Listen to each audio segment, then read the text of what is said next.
Hi friends, complete computer awareness study. Previous ವಿಡಿಯೋದಲ್ಲಿ types of computers based on size ಬಗ್ಗೆ ತಿಳ್ಕೊಂಡಿದ್ವಿ. ಇವತ್ತಿನ ವಿಡಿಯೋದಲ್ಲಿ types of computers based on purpose ಬಗ್ಗೆ ತಿಳ್ಕೊಳ್ಳೋಣ. ಇವತ್ತಿನ ವಿಡಿಯೋನ ಸ್ಟಾರ್ಟ್ ಮಾಡೋಣ.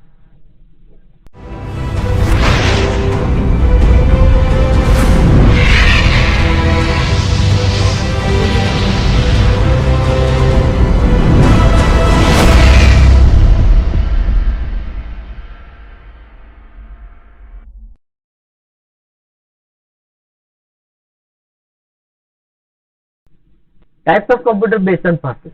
There are two types of computers based on purpose, that is general purpose and specific purpose. Okay, first one is general purpose computers. General purpose computers are used for various purposes like playing games, watching videos, doing research, performing calculations. ನೋಡಿ ಈ ರೀತಿ computers ಏನಿರುತ್ತೆ ನಾವು regular ಆಗಿ use ಮಾಡುವಂಥ ಕಂಪ್ಯೂಟರ್ಗಳು and ಈ ಕಂಪ್ಯೂಟರ್ಸ್ಗಳು ನಾವು ಬೇರೆ ಬೇರೆ ಕೆಲಸಕ್ಕೆ ಯೂಸ್ ಮಾಡ್ತಾ ಇರ್ತೀವಿ. ಆ್ಯಂಡ್ ಈ ಕಂಪ್ಯೂಟರ್ಸ್ಗೆ ಬೇಸ್ಡ್ ಆನ್ ಸೈಜ್ ಅಂತ ಬಂದಾಗ ನಾವು ಮೈಕ್ರೋ ಕಂಪ್ಯೂಟರ್ಸ್ ಕರಿತೀವಿ. ಆ್ಯಂಡ್ ಈ ಕಂಪ್ಯೂಟರ್ಸ್ಗೆ ಬೇಸ್ಡ್ ಆನ್ ಫಂಕ್ಷನ್ ಅಂತ ಬಂದಾಗ ನಾವು ಡಿಜಿಟಲ್ ಕಂಪ್ಯೂಟರ್ಸ್ ಅಂತ ಕರಿತೀವಿ. ಆ್ಯಂಡ್ ಅದೇ ಕಂಪ್ಯೂಟರ್ ಯೂಸ್ ಮಾಡೋದು ಕಂಪ್ಯೂಟರ್ಸ್ಗೆ we need to call general purpose computers. These computers perform different operations by using different software. ಬೇರೆ ಬೇರೆ ಕೆಲಸಗಳನ್ನು ನಾವು ಮಾಡಬಹುದು ಬೇರೆ ಬೇರೆ ಸಾಫ್ಟ್ವೇರ್ಸ್ ನ ಯೂಸ್ ಮಾಡ್ತಾ. The computers that are used in homes, schools, business centers are called as general purpose computers. Usually ನಾವು ಮನೆಯಲ್ಲಿ ಯೂಸ್ ಮಾಡೋದು ಸ್ಕೂಲ್ಸ್ ಬಿಸ್ನೆಸ್ ಸೆಂಟರ್ಸ್ ಅಲ್ಲಿ ಯೂಸ್ ಮಾಡುವಂತ ಕಂಪ್ಯೂಟರ್ಸ್ ಗಳಿಗೆ ನಾವು ಜನರಲ್ ಪರ್ಪಸ್ ಕಂಪ್ಯೂಟರ್ಸ್ ಅಂತ ಕರಿಬೇಕು. Personal computers like notebooks, desktops, tablets are the example of general purpose computers. Example ನೋಡಿದಾಗ ನೋಡಿ ಡೆಸ್ಕ್ಟಾಪ್ ಆಗಿರ್ಬೋದು, notebook, media centres, tablets, smartphones, laptops ಎಲ್ಲ ಕಂಪ್ಯೂಟರ್ಸ್ಗೆ ನಾವೇನು ಕರಿಬೇಕು ಜನರಲ್ ಪರ್ಪಸ್ ಕಂಪ್ಯೂಟರ್ಸ್ ಅಂತ ಕರಿಬೇಕು.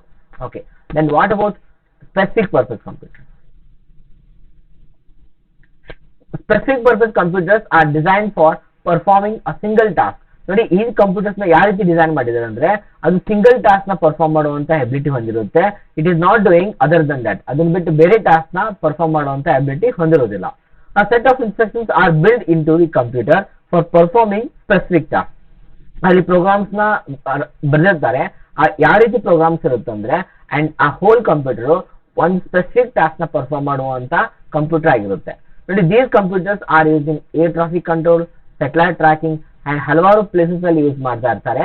ಅಂಡ್ ಈ ಕಂಪ್ಯೂಟರ್ ಏನ್ ಪರ್ಫಾರ್ಮ್ ಮಾಡುತ್ತೆ, ಏನ್ ಟಾಸ್ಕ್ ಪರ್ಫಾರ್ಮ್ ಮಾಡುತ್ತೆ ಅದನ್ನ ಬಿಟ್ಟು ಬೇರೆ ಟಾಸ್ಕ್ ಪರ್ಫಾರ್ಮ್ ಮಾಡೋದಿಲ್ಲ. And that kind of computer is called as specific purpose computer.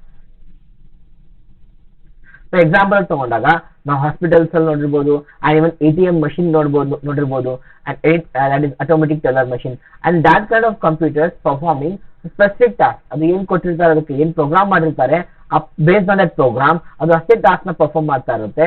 It is not able to do different task other than that. That is called specific purpose computers. Okay, this complete video here. ಇಲ್ಲಿಗೆ ಇದು video complete ಆಗುತ್ತೆ. And ಇಲ್ಲಿವರೆಗೆ types of computer ಬಗ್ಗೆ complete ಮಾಹಿತಿ complete ಆಗುತ್ತೆ. And ಈ video ಇಷ್ಟ ಆದಲ್ಲಿ ಡೋಂಟ್ ಮಿಸ್ ವಿಡಿಯೋನ ಲೈಕ್ ಮಾಡಿ, ವಿಡಿಯೋನ ಶೇರ್ ಮಾಡಿ ಫ್ರೆಂಡ್ಸ್ ಜೊತೆ. ಯಾರು ಫಸ್ಟ್ ಟೈಮ್ ವಿಡಿಯೋ ನೋಡ್ತಾ ಇದ್ದೀರಾ ಡೋಂಟ್ ಮಿಸ್ ಚಾನಲ್ನ ಸಬ್ಸ್ಕ್ರೈಬ್ ಮಾಡಿ. Thank you for watching.